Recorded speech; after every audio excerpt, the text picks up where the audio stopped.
నమస్తే, welcome to Sastry స్మయో. ఈ వీడియోని తప్పనిసరిగా లైక్ చేయండి, అలాగే నా ఛానల్ని సబ్స్క్రైబ్ చేసుకుని సపోర్ట్ చేయండి. ఆ రెండు స్ట్రాటజీస్ ఫాలో అవుతూ రాహుల్ గాంధీ 2029లో భారతీయ జనతా పార్టీ 4వసారి అధికారంలో రావడానికి కారణం కాబోతున్నారు. బీజేపీ విజయావకాశాలని ఇంప్రూవ్ చేస్తున్నారు. ఆ స్ట్రాటజీస్ ఏందో మనం ఇప్పుడు చూద్దాం. మొదటి స్ట్రాటజీ, రాష్ట్రాల్లో కాంగ్రెస్ ప్రభుత్వాన్ని ఏర్పాటు చేయడానికి రాహుల్ గాంధీ కేంద్రంలో కాంగ్రెస్ని అధికారానికి దూరం చేస్తున్నారు. రీసెంట్గా కేరళంలో జరిగిన అసెంబ్లీ ఎలక్షన్స్లో పినరయ్ విజయన్ ప్రభుత్వం మీద రాహుల్ గాంధీ విమర్శలు చేస్తూ, పినరయ్ విజయన్ బీజేపీ ఏజెంట్, కమ్యూనిస్టులు బీజేపీతో కొమ్మక్కైపోయారు అంటూ తీవ్రంగా విమర్శలు చేస్తూ, జాతీయ రాజకీయాల్లో ఇండీ కూటమిలో కమ్యూనిస్టులు మిత్రపక్షాలనే విషయాన్ని రాహుల్ గాంధీ మర్చిపోయారు. దాని రిజల్ట్, ఇండీ కూటమిలో ఇప్పుడు కమ్యూనిస్టులు కాంగ్రెస్ని, రాహుల్ గాంధీని టార్గెట్ చేస్తూ విమర్శలు చేస్తున్నారు.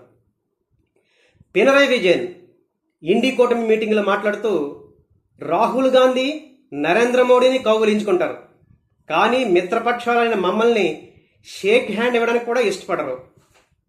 అసలు రాహుల్ గాంధీ ప్రతిపక్షాలకి లీడ్ చేయడం వల్లే బీజేపీ పదే పదే అధికారంలోకి వస్తోంది. రాహుల్ గాంధీయే బీజేపీ పెరుగుదలకు కారణం అంటూ టార్గెట్ చేస్తూ పినరయ్ విజయన్ విమర్శలు చేయడం జరిగింది. ఇక తమిళనాడు అసెంబ్లీ ఎలక్షన్స్ విషయానికి వస్తే అసెంబ్లీ ఎలక్షన్స్ కంప్లీట్ అయ్యే వరకు డిఎంకేతో పొత్తు.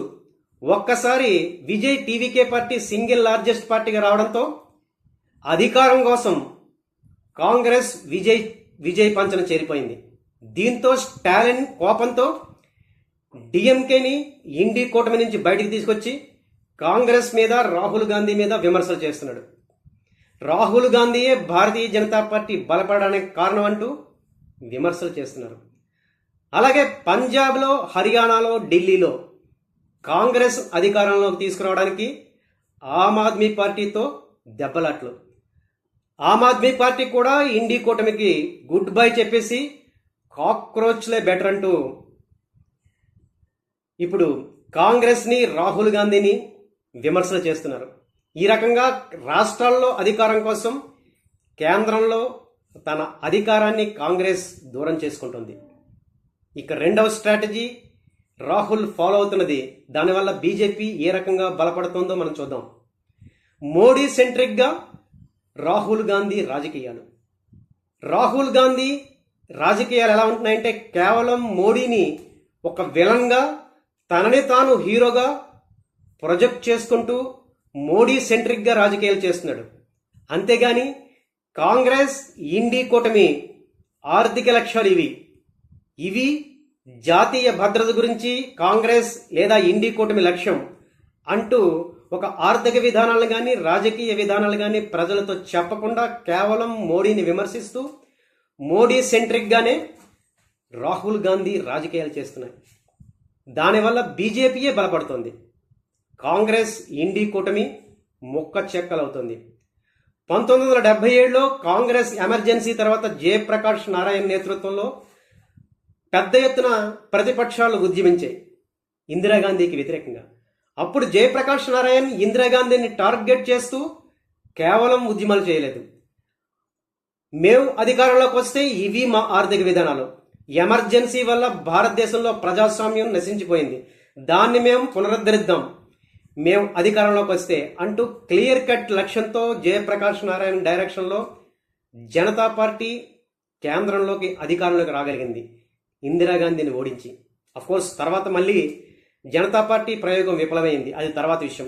కాకపోతే జయప్రకాష్ నారాయణ చాలా క్లియర్ కట్ లక్ష్యంతో ఇందిరాగాంధీని ఎదిరించడం జరిగింది.